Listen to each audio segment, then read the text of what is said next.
There's a difference between talking and actually saying something. This is Unfiltered with Barry. And tonight we have Kelsie Adams with us. She is a candidate for the Coffee County Circuit Court position. Kelsie, thank you for being here tonight. Thank you for having me. We're going to dive right into this.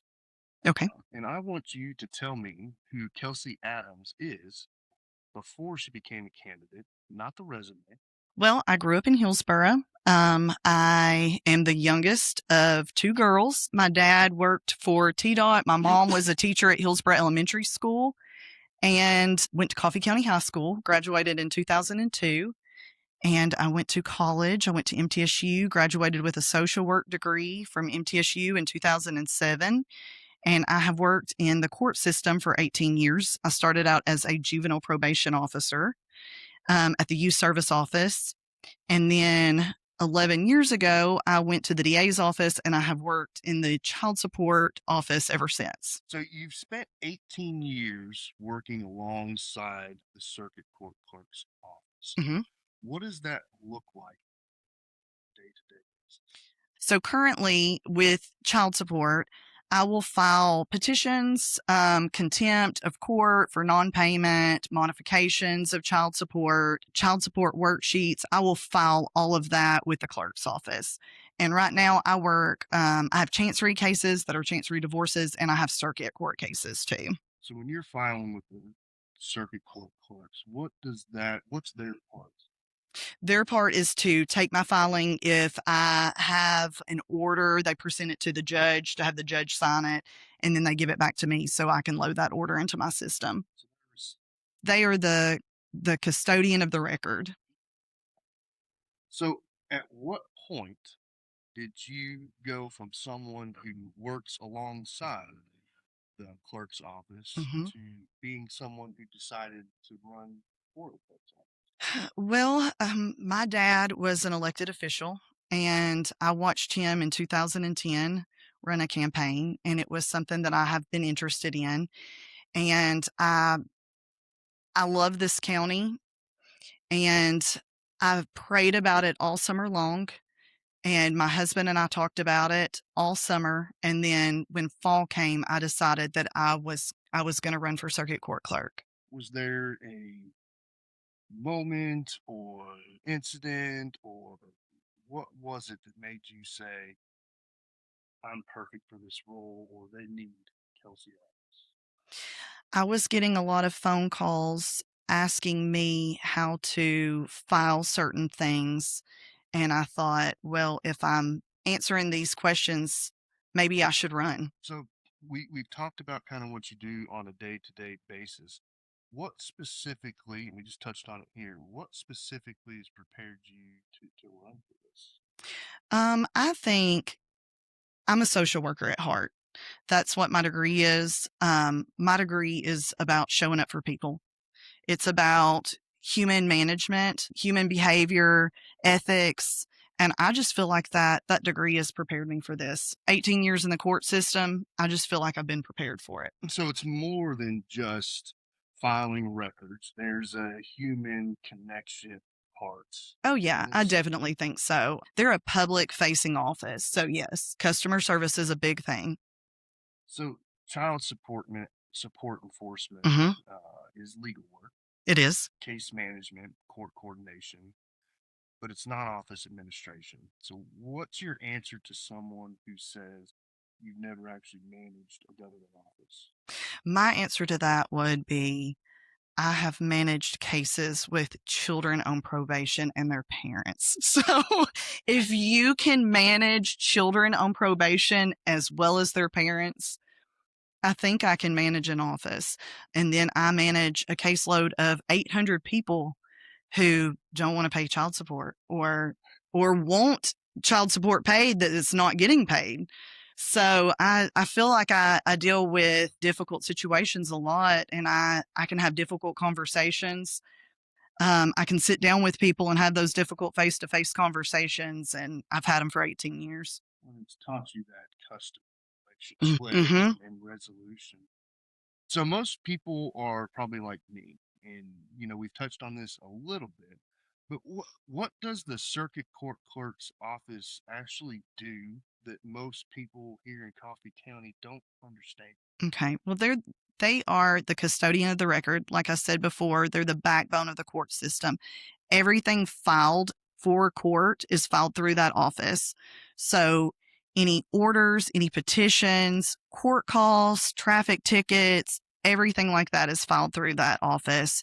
They also make the dockets for the judges, just working hand in hand with the attorneys and the judges.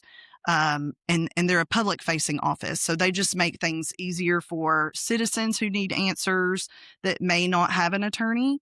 And they make things easier for the attorneys also. So the attorneys are working with the clerk's office. Yes. Yes. I Mm-hmm. assume that they have documents, same as your Mm-hmm. office, to be filed. Mm-hmm. So then it's probably needed, necessary that there's some order and some organization and things get filed on Right. time. Right. This is Mm-hmm. how the consequences decide. Yes. Now we're going to dive into the office just a little bit. Okay. So I've touched on this on Unfiltered in a couple of stories, and we won't completely recap. But you've watched, and we've all watched people leave that office Mm-hmm. over the last 4 years. What were they telling you? What were you hearing when they left? Why? I feel like those are their stories to tell. And I personally am friends with a lot of those women that left. And I feel like those are their story to tell. And I know that you talked to Lisa the other day and did a story about that. But I kind of feel like that's their story to tell. But I can kind of tell what I would do in that office. There was a time that Circuit basically turned over. 4 people left in just a few months' time. That's when I would have had CTAS come in, which is the County Technical Assistant Services, come in and really help me with that office and maybe do some in-house training and stuff like that. So it kind of touching on that, what does this turnover actually cost? Not in terms of dollars and cents, but what does this actually cost the people who are walking into that courthouse needing something, whether it's somebody who has a trial going on, or an attorney, or the DA's office? Mhm. What's that actual cost? Knowledge walking out the door, and it's going to be longer wait times at the counter, maybe even longer wait times on the phone, but just years of knowledge. That's the biggest price that the county's paying. So you have mentioned, and I'm going to get this wrong, family. Family treatment court. You have mentioned family treatment court Hmm. as support as a priority. Yes. So one, tell me what family treatment court is, and then I'll follow up with what specifically the clerk's office does or should do Hmm. to support that program. Family treatment court, to be a candidate in family treatment court, there has to be a DCS referral. And then the parent has to, there has to be like a drug or alcohol problem. And they are helping that parent reunite with their child, basically. They are giving them parenting classes. They are helping them find jobs. They are drug testing them. It is basically to reunite these families together. And that's the goal. I mean, that's what DCS wants. That's what the state of Tennessee wants. That's what our community wants, is to reunite these children with their parents and that they're drug free and they're doing what they're supposed to be doing. So what does the commitment your commitment that My commitment on day one is just to support this court, make sure that there is a clerk in that courtroom every session. And my promise to these people that are in this program is that I will attend every program graduation. Those program graduations are a big deal. And that's a big deal to these families in Coffee County. And that's a promise that I want to make, is that I will be there. So we've talked about issues, whether it's turnover or more support in family court.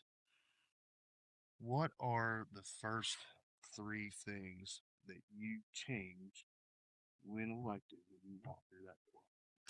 On day one, I will be there before 8:00. I will. The first thing I'm going to do is I'm going to peel the tint off the windows. Um, I want everybody to see me there. I want to be there. I want to talk to every single staff member on day one. I want to let them know that I'm there. I'm there to empower them. I'm there to work with them. I'm not there to work against them. I'm there to work for them.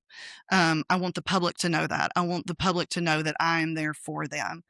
And I want to be the first face that they see when they come in. So, if you win Hmm. and some of these issues that we've talked about tonight continue to persist, what does how do we hold you accountable? What are some metrics that we can say, okay, in 4 years when Kelsie's up for re-election, we know she's done the job because of X? Just hold me accountable. Like you said, hold me accountable. That is one of my things, accountability. I would be the face of that office. The buck stops with me. I'm going to be the one to answer to the taxpayers. So we've talked a lot about the job. We've talked a lot about the office. What's the hardest part of this job that you haven't talked about anywhere?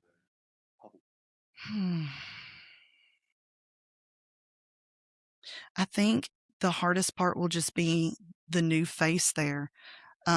Just getting to know everybody, just letting them know that I'm there for them, just being that new face. So Coffee County, we're already in early voting. This is the second week. Mm-hmm. Second full week. Next Wednesday. Next Wednesday. Mm-hmm.